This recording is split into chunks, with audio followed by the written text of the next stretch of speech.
Hubungan antara hutan dan pemanasan global sudah tidak bisa dipungkiri lagi memiliki keterkaitan yang sangat erat.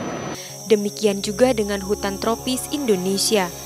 Meski luasnya tidak sebesar hutan di Brasil dan Kongo, hutan tropis Indonesia bermanfaat besar, terutama dari sisi keanekaragaman hayatinya.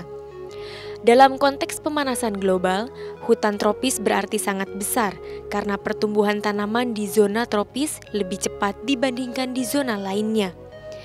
Itu berarti karbon dioksida yang menjadi salah satu gas efek rumah kaca penyebab pemanasan global dapat lebih banyak terserap dan disimpan. Namun keadaan ini juga kerap memberikan tantangan bagi masyarakat Indonesia. Bagaikan dua sisi mata uang, hutan tropis kita tidak hanya memberikan sumbangan dalam penyerapan karbon, tapi juga memberikan sumbangan emisi yang cukup besar dari kegiatan pembalakan liar dan kebakaran hutan. Berbagai pihak kemudian menawarkan berbagai solusi, mulai dari moratorium kehutanan hingga mempergiat reboisasi. Bahkan pada tahun 2007 lalu, Presiden SBY menyatakan gerakan reboisasi 79 juta pohon di seluruh Indonesia. Pemirsa, untuk membicarakan kondisi hutan yang ada di Indonesia, saat ini saya juga ditemani oleh Bapak Yatna Supriyatna. Beliau adalah salah seorang direktur dari Conservation International Indonesia. Apa kabar Pak Yatna? Baik saja Pak. Pak Yatna, kalau kita bicara kondisi hutan Pak ya, kelestariannya kan terancam nih Pak. Apa yang harus kita lakukan Pak?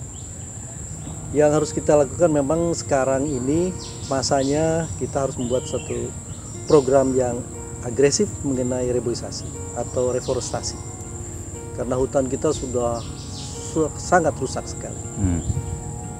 Setiap tahun barangkali antara 1,5 sampai 2 juta hektar kerusakan hutan. Itu sama dengan 2-3 kali Pulau Bali. Jadi memang terjadi kerusakan yang cukup signifikan Pak ya. Signifikan. Kalau tadi Pak Yatna mengatakan agresif Pak ya. Saya dengar juga sudah ada program tanam 79 juta pohon plus 10 juta pohon lagi.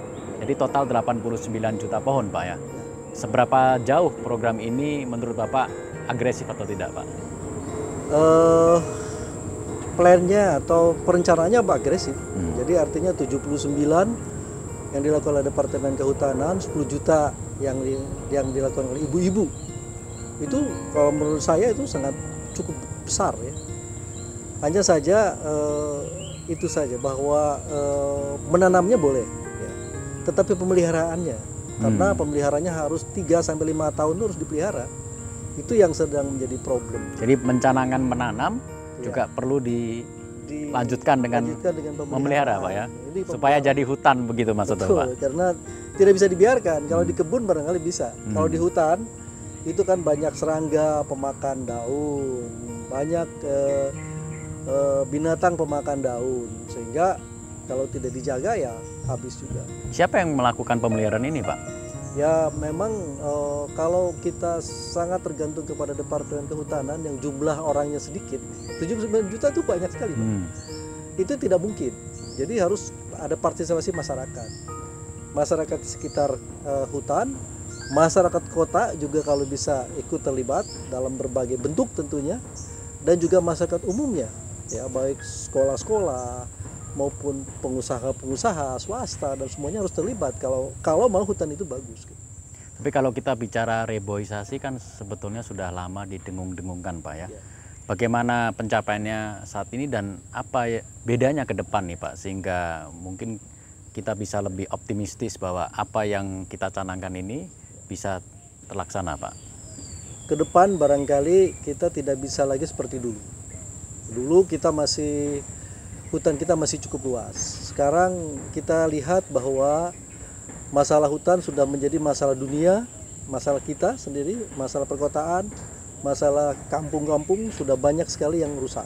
Sehingga sekarang kita menuai banyak sekali masalah. Misalnya ada banjir yang terus-menerus, kemudian tanah longsor dan macam-macam. Jadi sekarang harus agresif dengan cara mengikut sertakan partisipasi masyarakat. Kalau masyarakat kampung, kalau misalnya itu ada benefit buat mereka, saya kira mereka akan terlibat. Ya, jangan sampai misalnya hanya menanam pohon yang buat mereka tidak ada gunanya.